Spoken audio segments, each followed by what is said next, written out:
Hello साथियों, नमस्कार। आपने देखना शुरू कर दिया है आपका अपना YouTube channel DS Mishra official और आपके अपने चैनल पर इस महत्वपूर्ण वीडियो सेशन में आपका हार्दिक स्वागत है। और यह वीडियो संबंधित होगा, जैसा कि हम सभी जान चुके हैं कि बिहार राज्य शिक्षक स्थानांतरण नियमावली 2026 बिहार कैबिनेट से स्वीकृत हो चुकी है। अब इस नियमावली के स्वीकृति के बाद क्या कुछ होने वाला है और इस नियमावली का पूरा अपडेट क्या है और इस नियमावली से कौन कौन आच्छादित होने वाले हैं और इससे किनको विशेष लाभ मिलने वाला है, उसी पर पूरी बातचीत होगी। तो वीडियो खास होगा, अंत तक मेरे साथ बने रहेंगे। और यदि चैनल से अब तक नहीं जुड़े होंगे तो चैनल को सब्सक्राइब करके बेल आइकन को प्रेस कर लेंगे। आगे भी स्थानांतरण से संबंधित, शिक्षा जगत शिक्षकों से संबंधित हर महत्वपूर्ण जानकारी आप तक पहुंचती रहेगी। तो जैसा कि पूर्व में भी मैंने आपको सूचना दी थी एक सप्ताह पहले कि 17 जून को नहीं पास हुई थी नियमावली और 24 जून के कैबिनेट से स्वीकृति मिल जानी है, इसकी पूरी संभावना थी।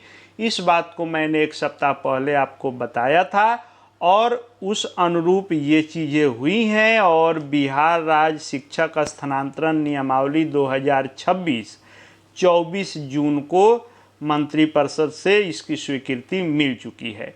अब ये जो बिहार कैबिनेट के द्वारा इस नई नियमावली को 46वें नंबर पर स्वीकृति मिली 24 जून की कैबिनेट की बैठक में, यह राज्य के प्रारंभिक विद्यालय से लेकर के उच्च माध्यमिक विद्यालय यानी कक्षा 1 से 12 तक के सभी शिक्षकों और प्रधान शिक्षक प्रधानाध्यापक के लिए यह स्थानांतरण को विनियमित करने हेतु यह नियमावली बनाई गई है, जिसको बिहार राज्य शिक्षक स्थानांतरण नियमावली 2026 नाम दिया गया है और स्वीकृति इसकी मिल चुकी है। यानी अब यह नियमावली लागू हो चुकी है। अब यह नियमावली जो लागू हुई है, इससे आच्छादित कौन कौन होंगे? तो बिहार के जो भी शिक्षक हैं वे इससे आच्छादित होंगे, प्रधान शिक्षक होंगे और प्रधानाध्यापक होंगे। यानी सभी टीचर, हेड टीचर, हेडमास्टर, इन सभी लोगों पर यह नियमावली लागू होगी। और अभी तक नियमावली जो आ रही थी वह अलग अलग प्रकार से विशेष समय में विशेष प्रकार से स्थानांतरण को लेकर के नियमावली बन रही थी, कैंसिल हो रही थी, लेकिन इस प्रकार की अस्थायी रूप से नियमावली नहीं थी शिक्षा विभाग में, जो इस बार लागू हो गई है। यह नियमावली जो अब अस्थायी रूप से यह बिहार राज्य शिक्षक स्थानांतरण नियमावली 2026 के रूप में प्रभावी होगी और यह नियमावली आगे लगातार स्थानांतरण के लिए इसी के SOP के अनुरूप अब स्थानांतरण जो है आगे भी निरंतर जो जारी रहेगा और स्थानांतरण होता रहेगा, वह इसी नियमावली के आलोक में अब होगा। तो इस नियमावली के बारे में जो प्रेस नोट जारी किया गया है शिक्षा विभाग बिहार द्वारा, उसमें कहा गया है कि राज्य के प्रारंभिक विद्यालय से लेकर उच्च माध्यमिक विद्यालय के शिक्षकों, प्रधान शिक्षकों एवं प्रधानाध्यापकों के स्थानांतरण को विनियमित करने हेतु बिहार राज्य शिक्षक स्थानांतरण नियमावली 2026 के गठन का निर्णय लिया गया है। और नियमावली अधिसूचित होने के उपरांत शिक्षकों का पोर्टल आधारित यानी ई शिक्षा कोष पोर्टल खुलेगा और ई शिक्षा कोष पोर्टल के माध्यम से नियमबद्ध तरीके से स्थानांतरण अब इस नियमावली के आलोक में हो सकेगा।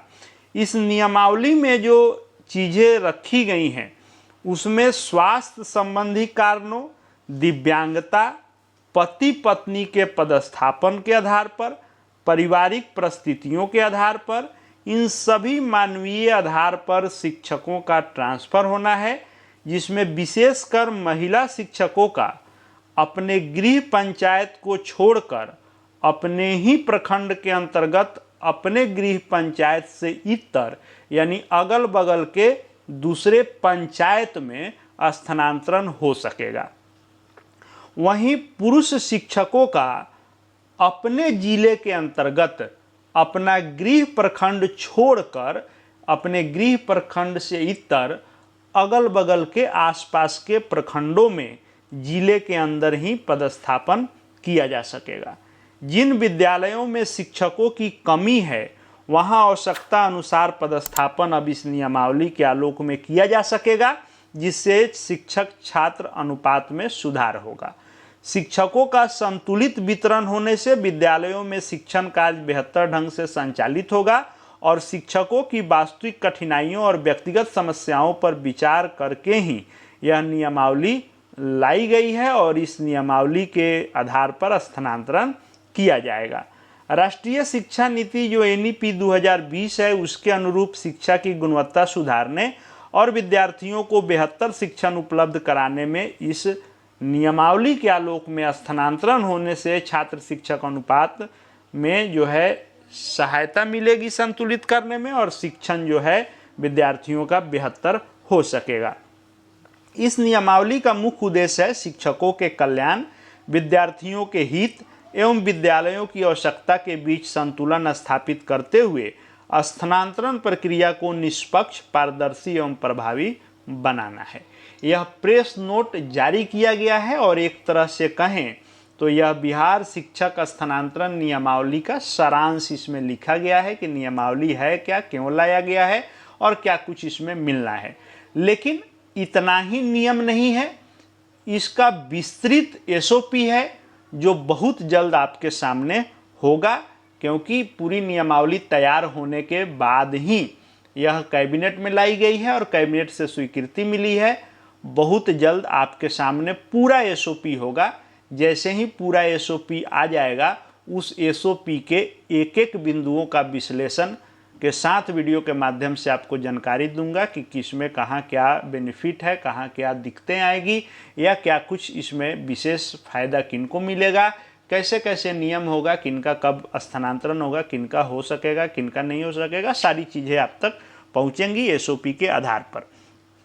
तो ये अभी तक का अपडेट यही था कि ये जो नियमावली है अब यह नियमावली प्रभावी हो गई है और कैबिनेट से इसकी स्वीकृति मिल चुकी है और इसके आलोक में अब स्थानांतरण आगे होगा। अब स्थानांतरण होगा कैसे?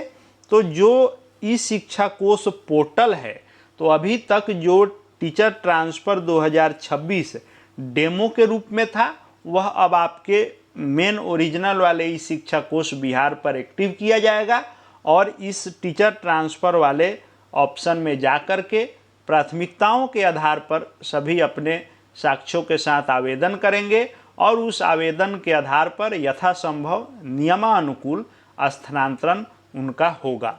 तो अब स्थानांतरण की प्रक्रिया में आप एक स्टेप और आगे बढ़ चुके हैं। बहुत जल्द इस स्थानांतरण नियमावली से अनेकों शिक्षक शिक्षिकाओं को लाभ मिलेगा। बाद बाकी SOP आने के बाद हर वह बिंदु का विश्लेषण किया जाएगा कि किस में क्या चीज़ें आपको मिलने जा रही है। तो आगे भी हर अपडेट देखते जानते रहने के लिए चैनल से जुड़ जाएंगे, चैनल को सब्सक्राइब करके बेल आइकन को प्रेस कर लेंगे। आगे हर जानकारी आप तक पहुंचती रहेगी। साथ ही हमारे Telegram channel DS Mishra official से जुड़ सकते हैं, वहाँ भी हर अपडेट आपको मिलते रहेंगे। इस वीडियो को देखने के लिए आपका बहुत बहुत धन्यवाद।